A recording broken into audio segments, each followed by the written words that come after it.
أتى المح يا أخي فجرا جديدا يبدع السحر أتى المح فتي النور مشبوب السنابك. الحمد لله رب العالمين والصلاة والسلام على سيد المرسلين وعلى آله وأصحابه وأزواجه وأهل بيته وأتباعه إلى يوم الدين أما بعد. بہت پہلے ایک بار سورہ کہف کی تفسیر سے متعلق گفتگو ہوئی تھی، ابتدائی آیات سے متعلق، جس میں سورہ کہف کے فضائل، سورہ کہف کی اہمیت، اس کی برکات اور ان کی ابتدائی آیات کی تفسیر پر گفتگو ہوئی تھی، اور ان فضائل میں بیان کیا گیا تھا کہ اللہ کے نبی صلی اللہ علیہ وسلم نے فرمایا ہے کہ جو شخص سورہ کہف کی ابتدائی 10 آیات کی تلاوت ہر جمعہ کو کرے گا، دجال کے فتنے سے محفوظ رہے گا، اور بعض روایت میں کہ آخری 10 آیات کو. تو ابتدائی 10 آیات کا ذکر زیادہ ہے اور وہی زیادہ راجح ہے، تو اس لیے ابتدائی 10 آیات پر اس درس میں گفتگو کی گئی تھی، اور بتایا گیا تھا کہ ان 10 آیات میں اللہ نے توحید کو اور توحید کی ساری قسموں کو بیان کیا ہے، اور ایسے ہی رسالت کا ذکر ہے، قرآن مجید کی طرف رجوع کرنے کا اور اس کی اہمیت کا ذکر ہے، اسی طرح سے ایمان بالیوم الآخر کا ذکر ہے. تو اس صورت میں اور خاص طور پہ اس کی 10 آیات میں اللہ تعالیٰ نے اتنی ساری چیزوں کو جمع کر دیا ہے، اس لیے اس کی یہ فضیلت ہے. آج ہم چلتے ہیں اس کے آگے انشاءاللہ، ان 10 آیتوں کے آگے پھر اللہ تبارک و تعالیٰ نے کہف والوں کا قصہ ذکر کیا ہے.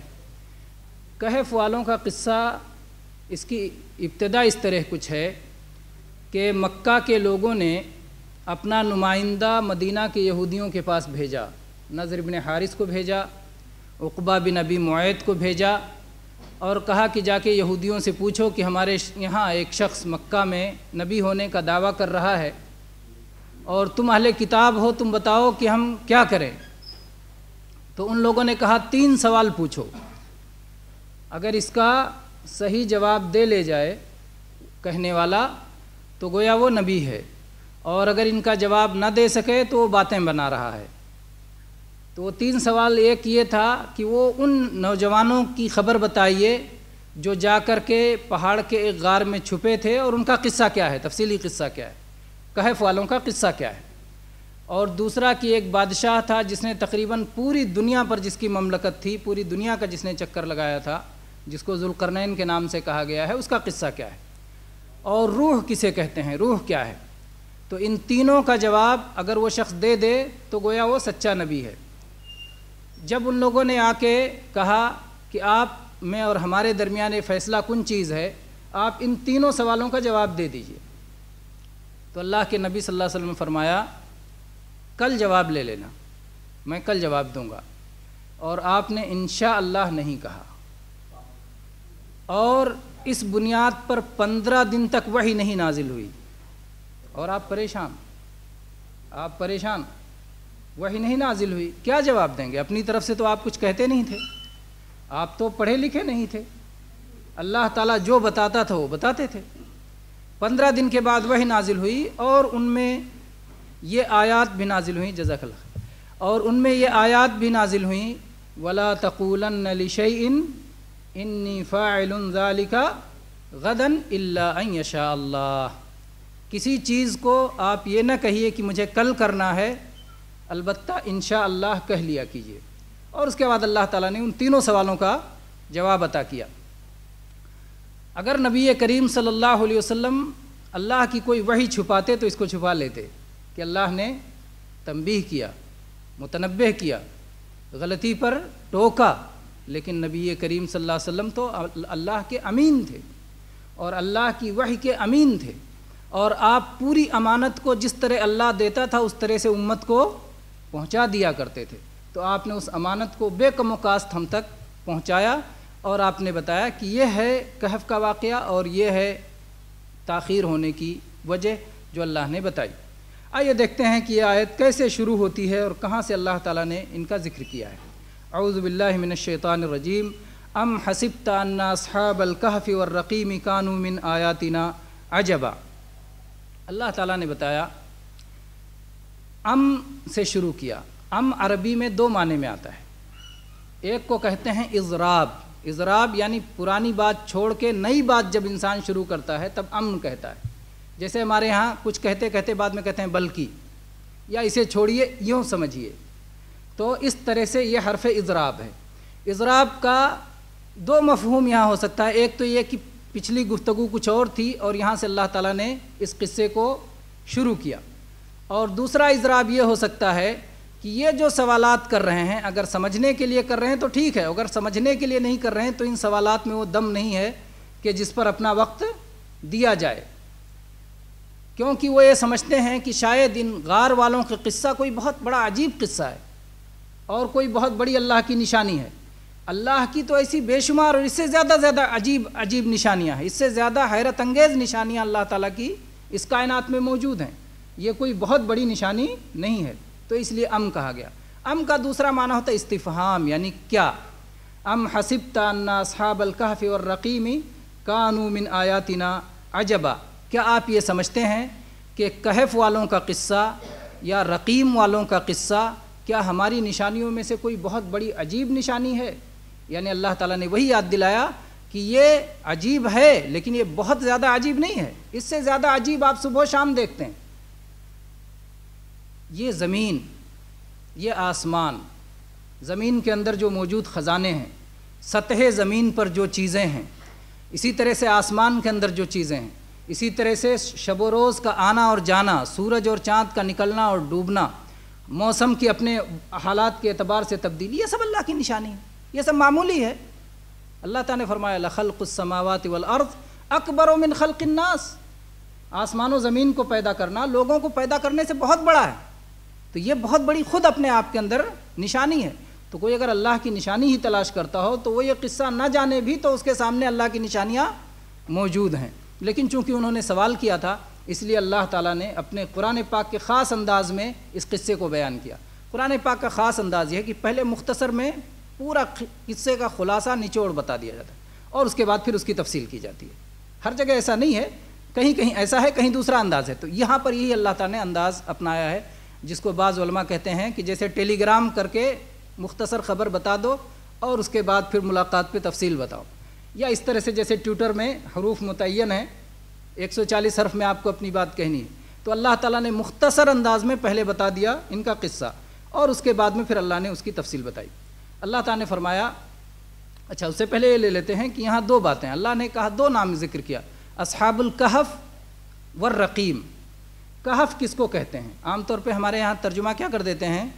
غار والے۔ غار معروف ہے عربی میں، حالانکہ غار کا بھی لفظ ہے، عربی ہی کا لفظ ہے، اور کہف کا لفظ بھی عربی کا لفظ ہے۔ اصحاب الغار، حدیث اصحاب الغار بہت مشہور ہے، اس حدیث کا ذکر درسوں میں ہو چکا ہے۔ غار اور کہف میں فرق کیا ہے؟ غار کہتے ہیں پہاڑ کے اندر کی وہ جگہ جو تنگ ہو، بہت زیادہ کشادہ نہ ہو، اس کو کہتے ہیں غار، اور جو جگہ پہاڑ کے درمیان کشادہ ہو، کھوہ ہندی میں کہتے ہیں، کشادہ ہو تو اس کو کہتے ہیں کہف، اور تنگ ہو تو اس کو کہتے ہیں غار۔ تو یہ لوگ کشادہ جگہ میں تھے، پہاڑ کے اندر کشادہ جگہ میں تھے، اس لیے ان کا نام اصحاب الکہف پڑ گیا۔ اور الرقیم کس اعتبار سے؟ الرقیم کے سلسلے میں مفسرین کے مختلف اقوال ہیں۔ بعض لوگوں نے کہا جس بستی کے یہ لوگ تھے اس کا نام الرقیم ہے، اور آج بھی الرقیب کے نام سے ایک بستی پائی جاتی ہے، جس جگہ بتاتے ہیں کہ وہی رقیم بدل کے رقیب ہو گیا ہے شاید۔ اور دوسرے لوگوں نے یہ معنی لیا کہ الرقیم کے معنی ہوتا ہے مرقوم، یعنی لکھا ہوا۔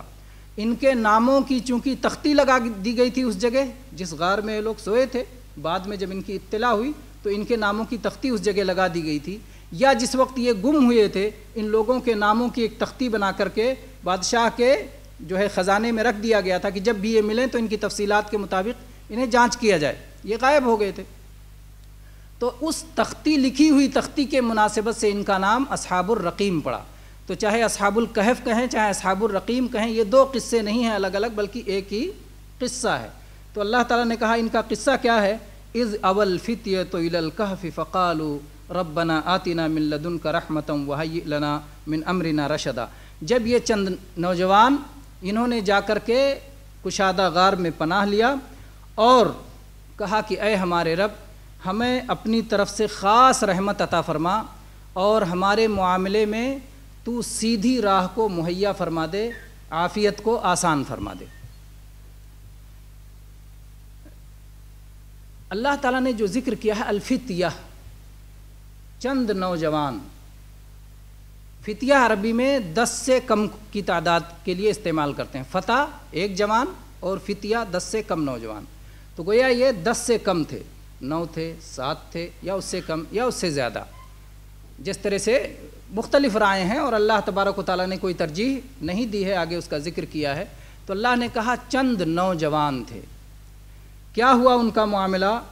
ان لوگوں نے کہا ہمارا رب، وہ لوگ غار میں چلے گئے، پناہ لے لیا۔ کیوں پناہ لیا اللہ نے یہاں ذکر نہیں کیا، کیونکہ آگے تفصیل آئے گی۔ اللہ نے قصے کو مختصر میں ذکر کیا کہ چند نوجوان تھے، انہوں نے غار میں پناہ لی، غار میں پہنچ کے انہوں نے اللہ سے دعا مانگی کہ اللہ اپنی طرف سے تو خاص رحمت ہمیں عطا کر دے اور ہمارے معاملے میں تو رہنمائی فرما، صحیح راستہ دکھا دے۔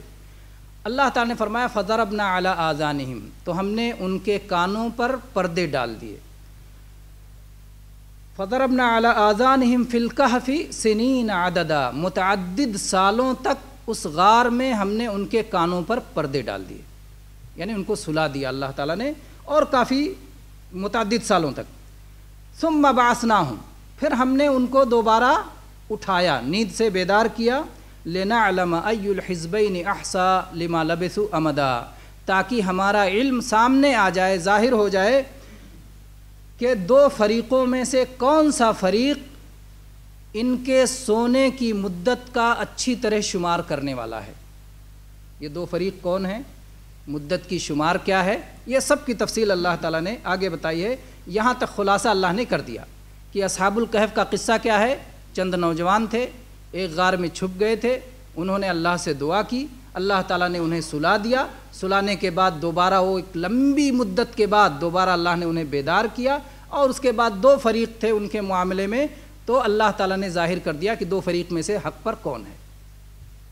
اس کی تفصیلات کیا ہیں؟ اللہ تعالیٰ نے آگے فرمایا نحن نقص علیک نبأہم بالحق، ہم ان کے قصے کو آپ سے حق کے ساتھ بیان کر رہے ہیں، یعنی آپ جو ان سے سنیں گے، ان سے سنیں گے، ان سے سنیں گے، وہ حق نہیں ہوگا، اس میں حق بھی ہوگا، باطل بھی ہوگا۔ کوئی اپنی طرف سے، لوگ قصہ بیان کرنے میں کیا کرتے ہیں عام طور پہ، کسی نے کچھ گھٹا دیا، کسی نے کچھ بڑھا دیا، کسی نے مسالہ لگا دیا، کسی نے بعض چیزیں اس کو پسند نہیں آئی تو اس کو کنارے کر دیا، تو لوگ اپنے اپنے مقاصد کے حساب سے قصے بیان کرتے ہیں۔ لیکن اللہ تبارک و تعالیٰ جب کسی واقعے اور قصے کو بیان کرتا ہے تو اللہ بالکل ٹھیک ٹھاک بیان کرتا ہے، جو اس قصے میں جو ہمارے فائدے کی چیز ہے اور اس قصے کی جتنی ضرورت ہے۔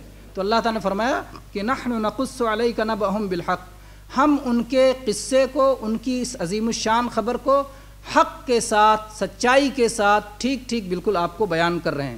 اور جب حق آ جائے تو حق فیصلہ کن ہوتا ہے بقیہ پر، یعنی اگر اہل کتاب کچھ بیان کریں، یہودی کچھ بیان کریں، نصرانی کچھ بیان کریں، ان کا بیان معتبر نہیں ہے، بلکہ اللہ نے جو حق کے ساتھ بیان کیا ہے، اس حق کے ذریعے باقی پر فیصلہ ہوگا۔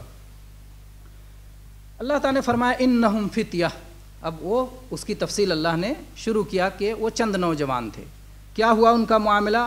آمنوا بربہم، وہ اپنے رب پر ایمان لائے، وزدناہم ہدا، اور ہم نے ان کی ہدایت میں اضافہ کیا۔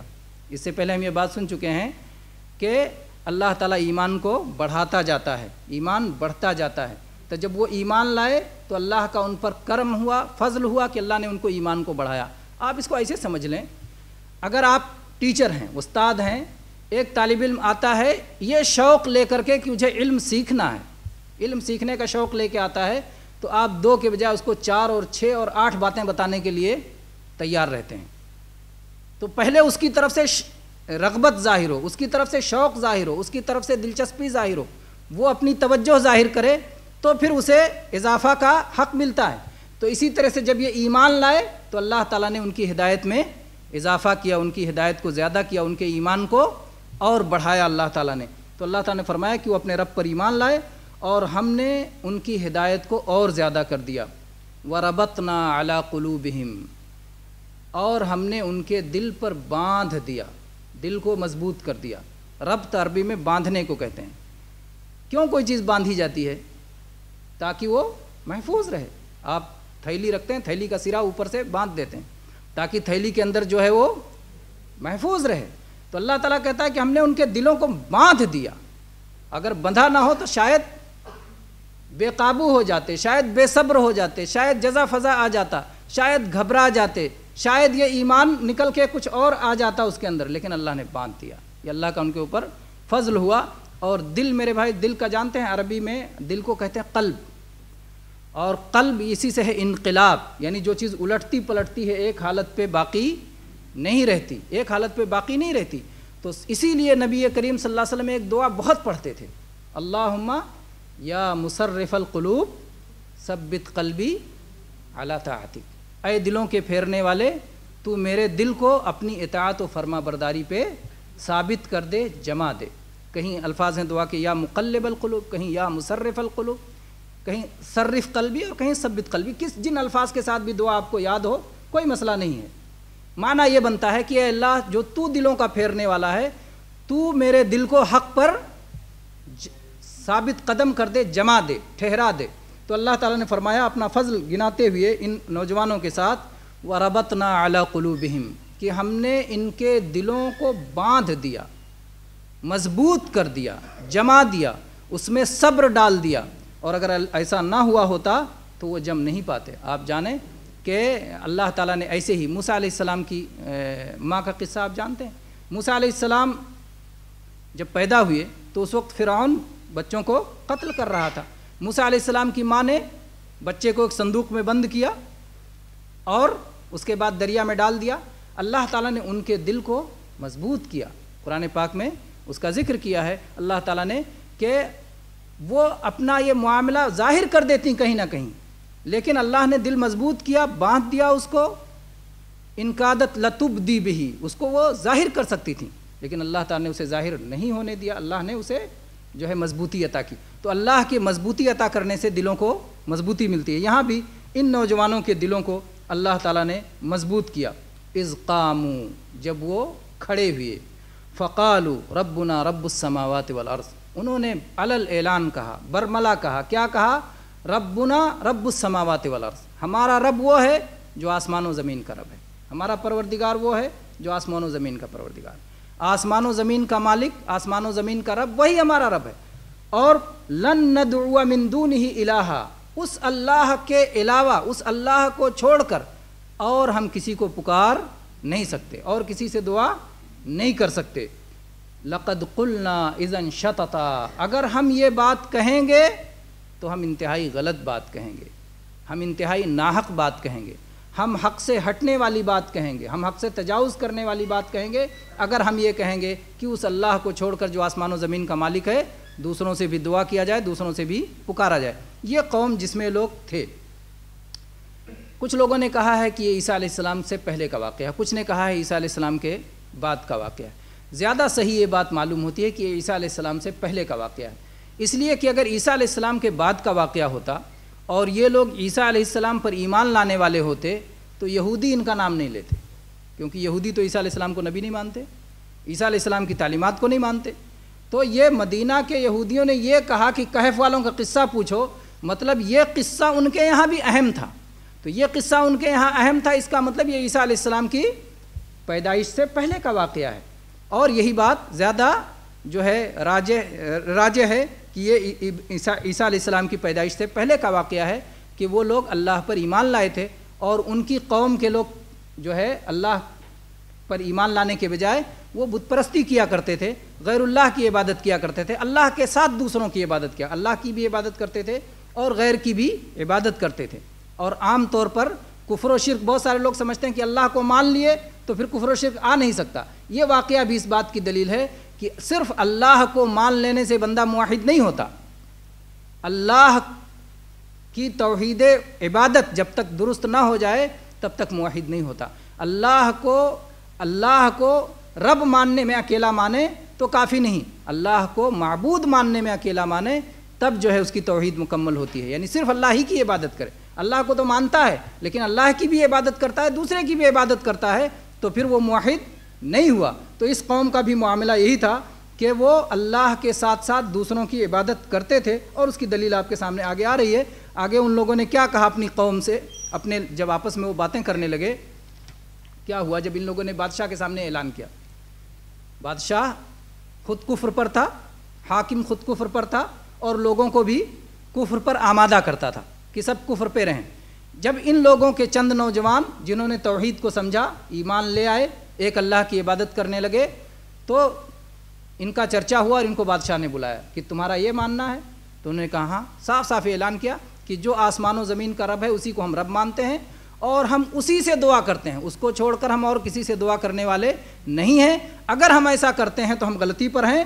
اور انہوں نے کہا کہ یہ جو ہماری قوم کے لوگ ہیں، ہؤلاء قوم اتخذوا من دونہ آلہہ، یہ جو ہماری قوم کے لوگ ہیں، یہ اللہ کو چھوڑ کر انہوں نے دوسرے معبود بنا رکھے ہیں۔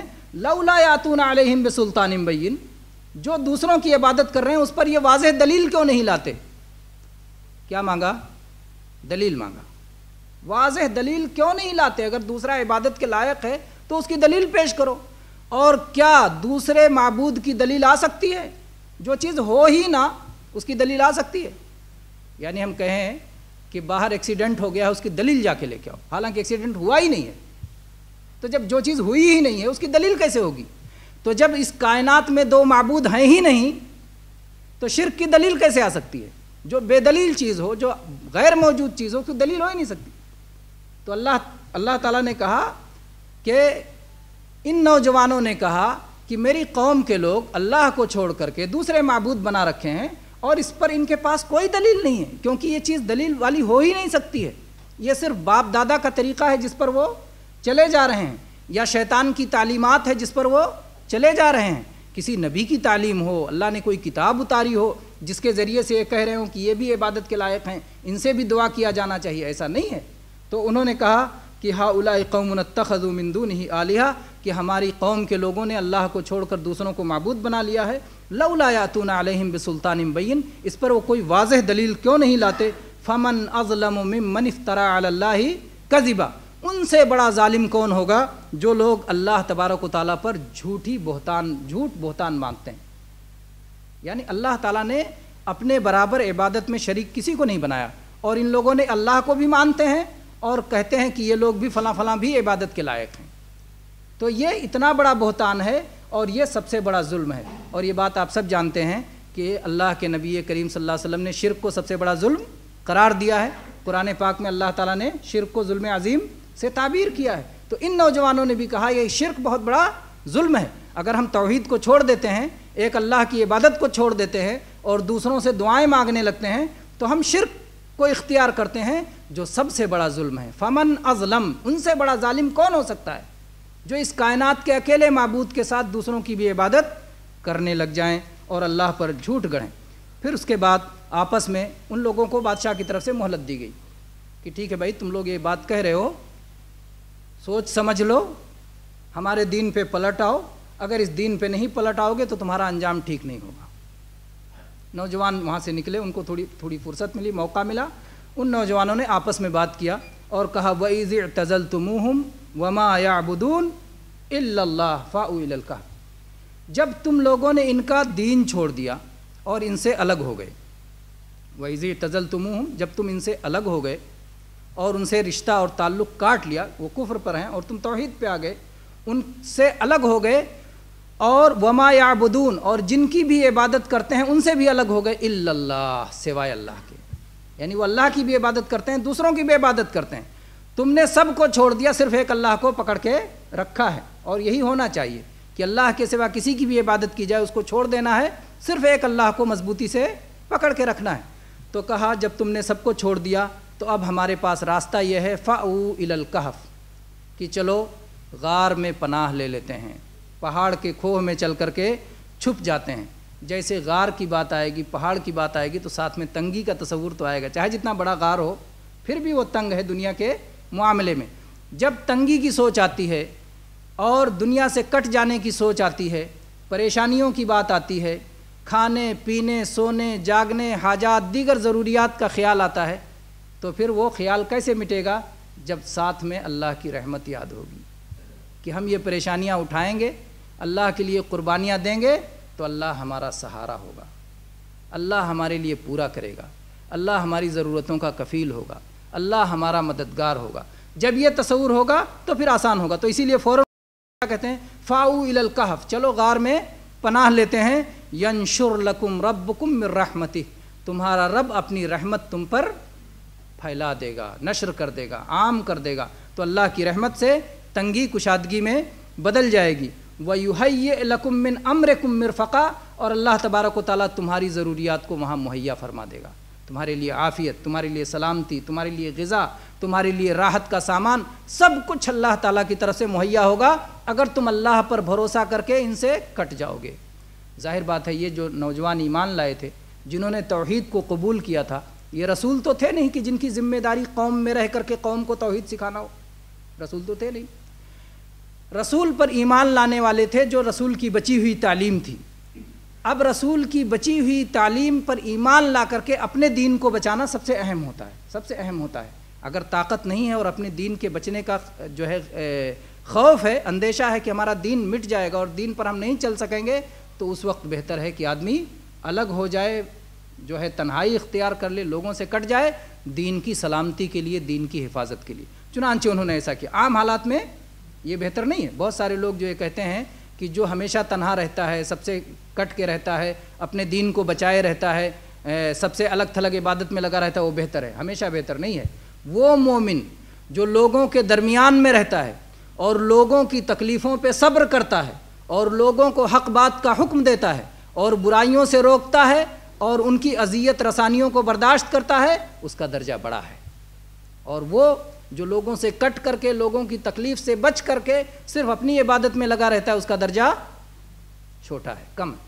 تو بہرحال یہ انہوں نے اپنی طاقت کے مطابق اس وقت ان حالات میں یہ فیصلہ کیا کہ ہم اس لائق، اس قابل نہیں ہیں، ہمارے پاس یہ طاقت نہیں ہے کہ ہم اس مصیبت کو برداشت کر سکیں، اس لیے انہوں نے غار میں پناہ لی۔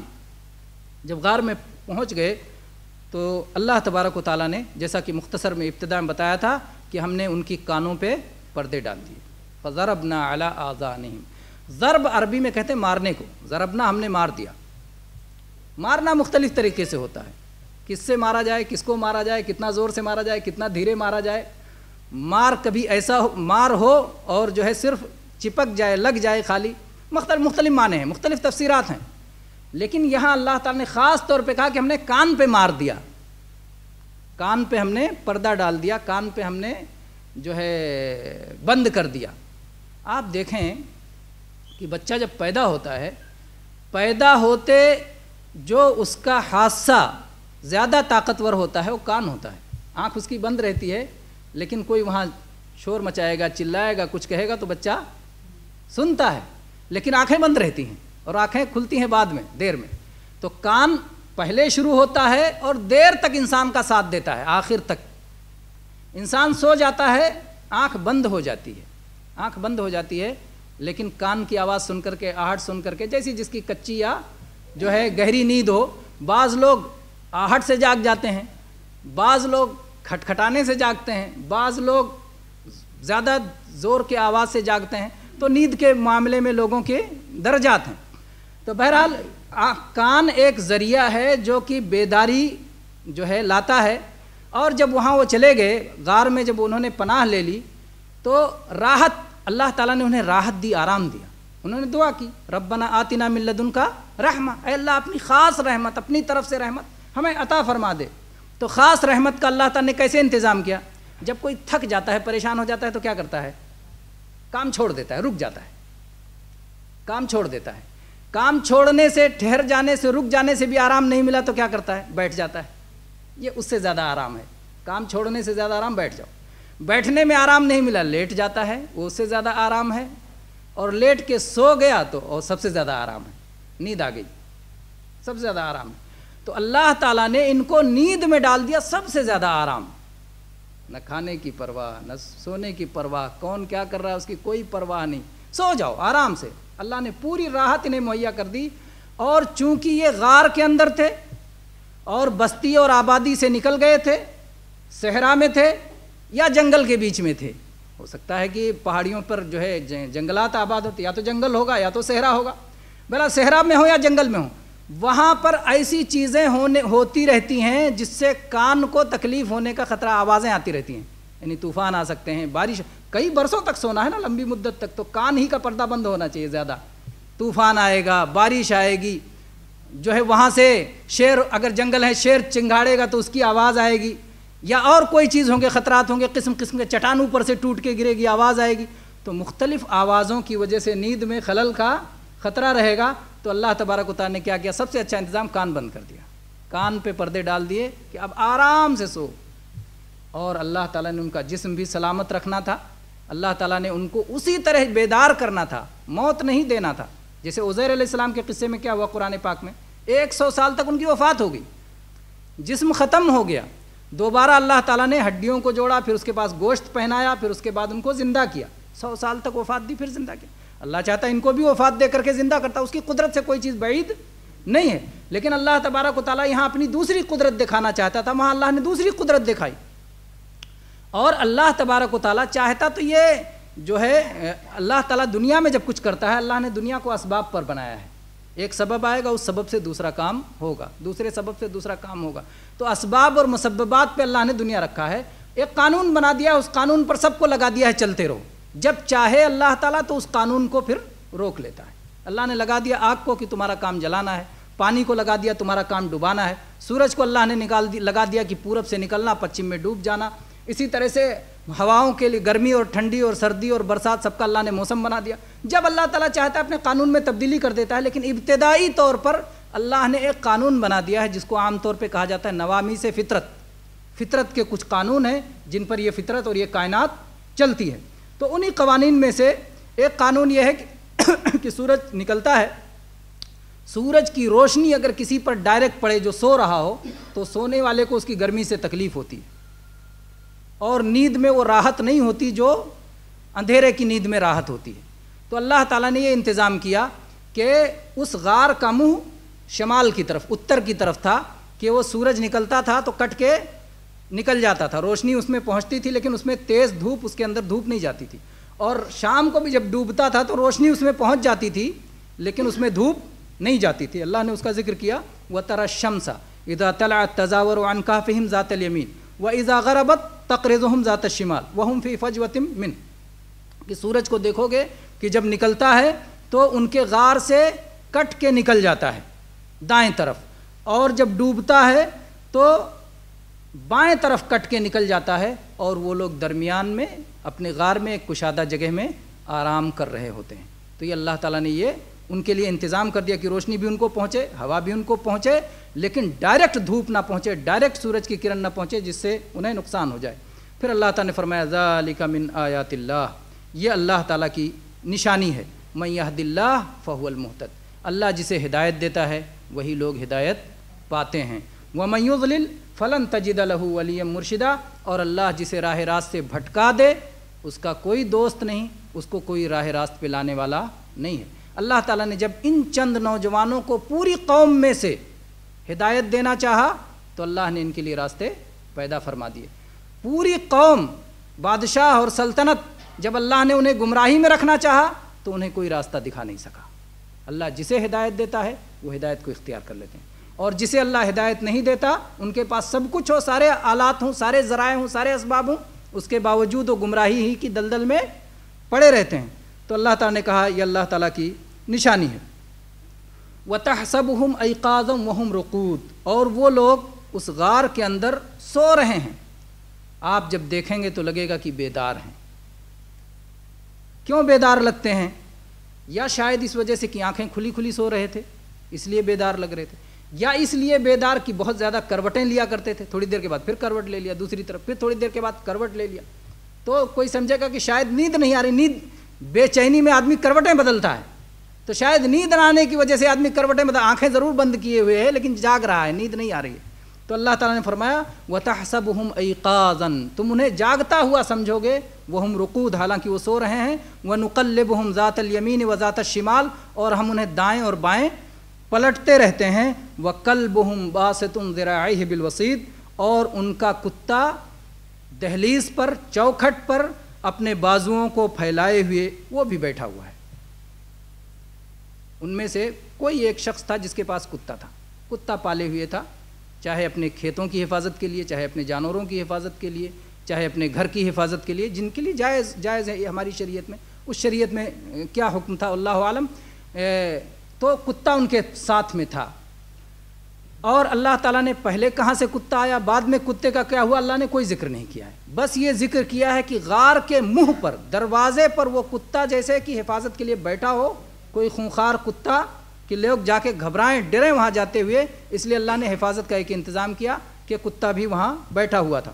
لو اطلعت علیہم لولیت منہم فرارا، اگر تم وہاں جھانکنے کی کوشش کرو گے تو پیٹھ پھیر کے بھاگو گے، اتنا ڈر اور خوف اللہ نے پیدا کر دیا۔ وَلَمُلِئْتَ مِنْهُمْ رُعْبًا، اور ان کا رعب تمہارے دل میں چھا جائے گا، رعب سے بھر جاؤ گے، ڈر اور دہشت چھا جائے گی۔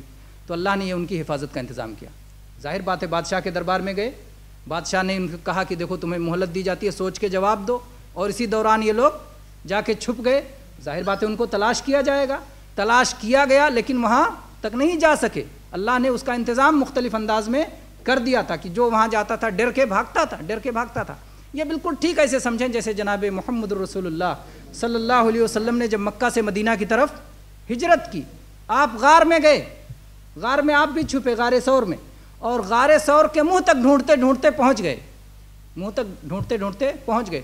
ابو بکر صدیق رضی اللہ عنہ نے کہا کہ اے اللہ کے نبی، اگر ان میں سے کوئی اپنے پیروں کی طرف جھانک لے تو ہم نظر آ جائیں گے۔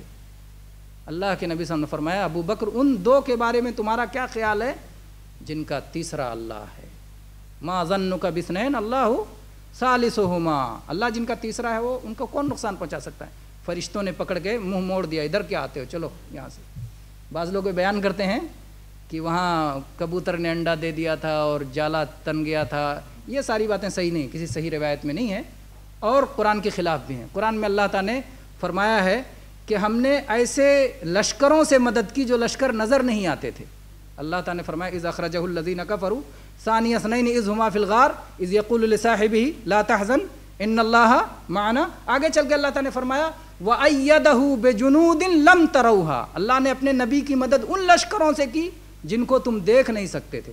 تو اگر جالا لگا ہوتا تو جالا تو نظر آنے والی چیز ہے، اگر کبوتر انڈے پہ بیٹھی ہوتی تو کبوتر تو نظر آنے والی چیز ہے۔ تو یہ قرآن کے خلاف بھی ہے اور کسی صحیح روایت سے ثابت بھی نہیں ہے۔ اللہ تعالیٰ نے اپنے نبی کی حفاظت ویسے ہی کی، فرشتوں کے ذریعے سے۔ وہاں فرشتے کھڑے تھے، جو آتا تھا ادھر غار کے پاس منہ گھما دیتے تھے، چلو یہاں نہیں، ایسا تو یہاں کچھ نہیں ہے تمہارے لیے، چلو یہاں سے، تو فرشتے ان کا گھما دیا کرتے تھے منہ۔ اللہ تعالیٰ نے ایسے ہی ان کی بھی حفاظت کی کہ وہاں خوف ڈال دیا اور جو ہے ان کے دلوں میں رعب ڈال دیا۔ وَكَذَلِكَ بَعَثْنَاهُمْ لِيَتَسَاءَلُوا بَيْنَهُمْ، اور ایسے ہی ہم نے انہیں دوبارہ بیدار کیا تاکہ وہ آپس میں ایک دوسرے سے سوال کریں۔ قَالَ قَائِلٌ مِّنْهُمْ، ان میں سے ایک کہنے والے نے کہا کم لبثتم، کتنا ٹھہرے اس غار میں، کتنا دیر سوتے رہے؟ قَالُوا لَبِثْنَا يَوْمًا أَوْ بَعْضَ يَوْمٍ، انہوں نے کہا کہ ہم پورا ایک دن سوتے رہے یا شاید دن کا کچھ حصہ سوتے رہے۔ پھر کہتے ہیں قَالُوا رَبُّكُمْ أَعْلَمُ بِمَا لَبِثْتُمْ، چونکہ دونوں کو یقین نہیں تھا، جو کہہ رہا تھا پورے دن سوتے رہے اس کو بھی پورا یقین نہیں تھا، جو کہہ رہا تھا دن کا کچھ حصہ سوئیں ان کو بھی پورا یقین نہیں تھا۔ تو تیسرے نے کہا دیکھو رب پہ رکھ دو، جو مسئلے یقین سے نہ جانتے ہو اس کو کہو رب بہتر جانتا ہے۔ ربکم اعلم بما لبثتم، جتنا تم ٹھہرے رہے، جتنا تم سوتے رہے، اللہ تعالیٰ ہی بہتر جانتا ہے۔ یہ ادب سکھایا اللہ نے ہم سب کو کہ جو مسئلہ نہ جانے اللہ کے سپرد کر دیں۔ نہیں شک و شبہ بھی ہے، پھر بھی کہہ رہے نہیں ایسا ہے، نہیں شک و شبہ کے ساتھ میں یہ کہنا، ہاں مسائل پہ بات چیت کرنا چاہیے۔ بات چیت کیا نا نوجوانوں نے، کہا کتنا سوئے، اس نے کہا کتنا سوئے، کہا اتنا سوئے، اس نے اتنا، سب نے اپنی اپنی رائے رکھی۔ کچھ لوگ کہتے ہیں بات ہی چیت نہ کرو، یہ غلط بات ہے۔ قرآن پاک ہمیں یہ تعلیم دیتا ہے کہ علم حاصل کرو، اور علم حاصل کرنے کا ذریعہ ہے کہ سوال و جواب کرو۔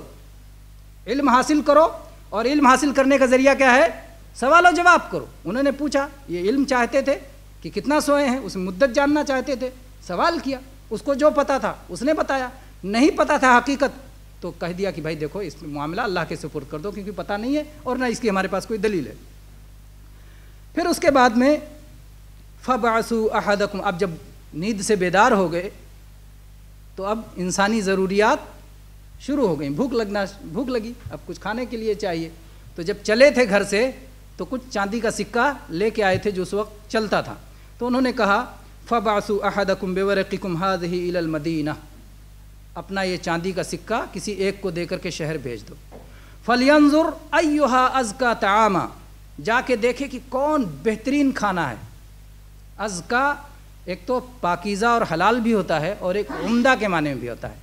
چونکہ یہ سب اہل علم نے لکھا ہے، مفسرین نے لکھا ہے کہ یہ وزیروں کے بیٹے تھے، امیروں کے بیٹے تھے، شاہوں کے بیٹے تھے، جو ہے معمولی قسم کے لوگ نہیں تھے. تو یہ اچھا کھاتے تھے، اچھا پہنتے تھے، لیکن انہوں نے اچھا کھانا، اچھا پہننا سب کچھ چھوڑ دیا. کس لیے چھوڑ دیا؟ ایمان کے لیے چھوڑ دیا، عقیدے کے لیے چھوڑ دیا، توحید کے لیے چھوڑ دیا، اللہ کی رضا کے لیے چھوڑ دیا، اللہ کی جنت کے لیے چھوڑ دیا.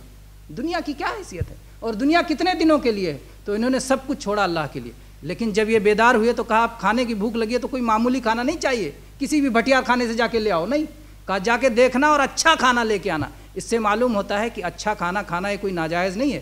بہت سارے لوگ جو سناتے ہیں صوفیہ کے قصے کہ ستو پھانک لیتے تھے، بڑا ثواب، کار ثواب. نہیں، اللہ نے اگر مہیا کیا ہے آپ کو حلال رزق اور اچھا رزق، تو اچھا رزق کھاؤ. اچھا رزق کھانے میں کوئی برائی نہیں ہے.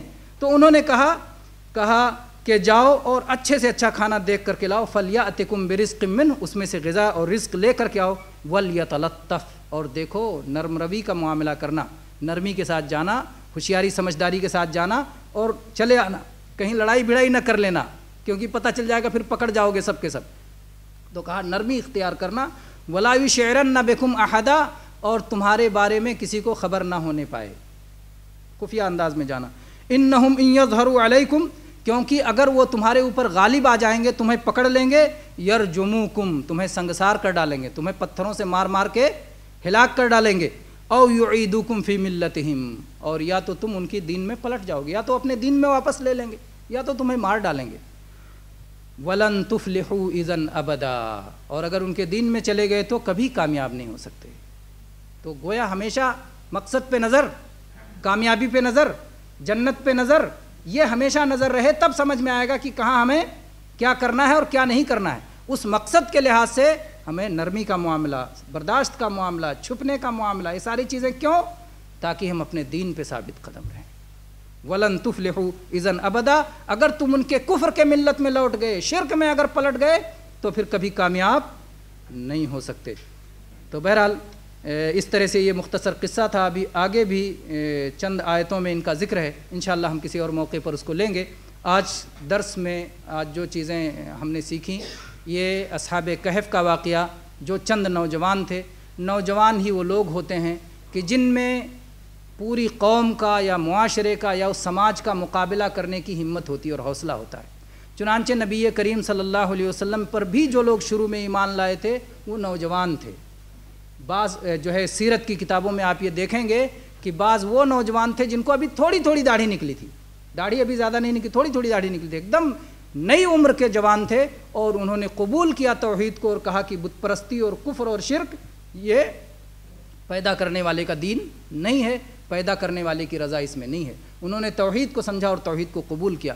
بھلے اپنے ماں باپ سے لڑائی لڑنا پڑے، بھلے اپنے خاندان سے لڑائی لڑنا پڑے، بھلے اپنی قوم سے لڑنا پڑے، یہ لوگ ہوتے ہیں جو سمجھتے ہیں. تو دعوت، جن پر دعوت میں توجہ کرنا چاہیے، جنہیں ہمیں دعوت اور اللہ کی طرف بلانا چاہیے، نوجوانوں پر ہمیں محنت کرنی چاہیے. نوجوان سمجھیں گے کہ جس مورتی کو ہم اپنے ہاتھوں سے بناتے ہیں وہ ہمارا کچھ بگاڑ نہیں سکتی، ہم جب بنائیں اور جب چاہے توڑ دیں. وہ اس لائق نہیں ہے کہ ہم اس کے آگے ہاتھ جوڑیں، وہ اس لائق نہیں ہے کہ ہم اس کے لیے ماتھا ٹیکیں. یہ نوجوان سمجھیں گے. اللہ کو چھوڑ کر کوئی اس لائق نہیں ہے جس کے لیے ہماری عبادت ہو، جس سے ہم ڈریں، جس سے ہم امید لگائیں. یہ نوجوان سمجھیں گے. اس لیے میرے بھائیوں، دنیا کے ان نوجوانوں پر جنہیں توحید کا علم نہیں ہے، جنہیں توحید نہیں جانا ہے، جو کفر یا شرک میں لت پت ہیں، یہ قصہ ہمیں رہنمائی کرتا ہے، قصہ ہمیں راستہ بتاتا ہے کہ ہمیں انہیں اللہ کی طرف بلانا چاہیے. اور ان میں خیر والے ایسے مل جائیں گے جو اللہ کی طرف آنے کو پسند کریں گے، اس کے لیے ہر قربانی دینے کو تیار رہیں گے.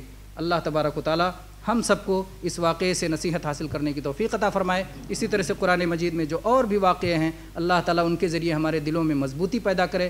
حالات جو ہمارے خلاف جا رہے ہیں اور جو دن بدن جو ہے آزمائش کی طرف جا رہے ہیں، ظاہر بات ہے دنیا میں آزمائش ہونا ہی ہونا، اس سے پہلے بھی یہ دروس میں یہ بات آتی رہی ہے، آزمائش سے کوئی بچنے والا نہیں ہے، اور جو نبی ہوتے ہیں ان کو بہت زیادہ آزمائشیں آتی ہیں، اور جو انبیاء سے جس قدر قریب ہوتے ہیں اتنی زیادہ آزمائشوں کے شکار ہوتے ہیں، اور اللہ تعالیٰ ان آزمائشوں کے ذریعے سے ان کا درجہ بلند فرماتا ہے۔ سونے کو جب آپ آگ میں تپاتے ہیں تو آگ میں تپنے کے بعد اس کی چمک اور نکھرتی ہے، تو آزمائشیں انشاءاللہ اور ہمیں ہمارے لیے بلندی کا اور اللہ سے قرب کا اور نجات کا اور گناہوں کی معافی کا اور عظمت رفتہ کی واپسی کا انشاءاللہ ذریعہ بنیں گی۔ اس سے گھبرانے والی چیز نہیں ہے کہ جس سے ہم گھبرا جائیں، اور اللہ تبارک و تعالیٰ سے دعا ہے بار بار رجوع الی اللہ، اور اللہ سے دعا یہ بار بار یاد رکھنا چاہیے، یہ معمولی چیز نہیں ہے۔ ہم جتنا زیادہ اللہ سے اپنا تعلق مضبوط کریں گے اور اللہ سے جڑیں گے اور اللہ سے مانگتے رہیں گے اور اللہ کے دروازے کو کھٹکھٹاتے رہیں گے تو اللہ تعالیٰ کی رحمت ہم پر آتی رہے گی، اور جب اس سے غافل ہو جائیں گے تو ظاہر بات ہے ہم اپنے طور پر کچھ نہیں کر سکتے۔ ہمارے اندر کیا طاقت ہے، کیا ہمت ہے اور کیا حوصلے ہیں، ہماری اپنی ہر کسی کو اپنی طاقت کا اندازہ ہے کہ کیسے کمزوری سے پیدا ہوئے اور کیسے پھر بڑھاپے میں کمزوری پہ جا کے ختم ہو جانا ہے، اس کے بعد مر جانا ہے۔ تو اپنی طاقت اور قوت پہ جو بھروسہ کرے گا وہ ہمیشہ ناکام رہے گا، اور جو اللہ کی طاقت کو پکڑ لے گا، اللہ کی طاقت کا سہارا جس کے پاس ہو جائے گا وہ مضبوط ہو جائے گا۔ اسی لیے ہمیں اللہ کی طاقت کا سہارا تلاش کرنا چاہیے۔ اللہ تبارک و تعالی ہم سب کو قرآن مجید سے فائدہ اٹھانے کی توفیق عطا فرمائے۔ آمین۔ وآخر دعوانا ان الحمد للہ رب العالمین وصلی اللہ علی نبینا وسلم۔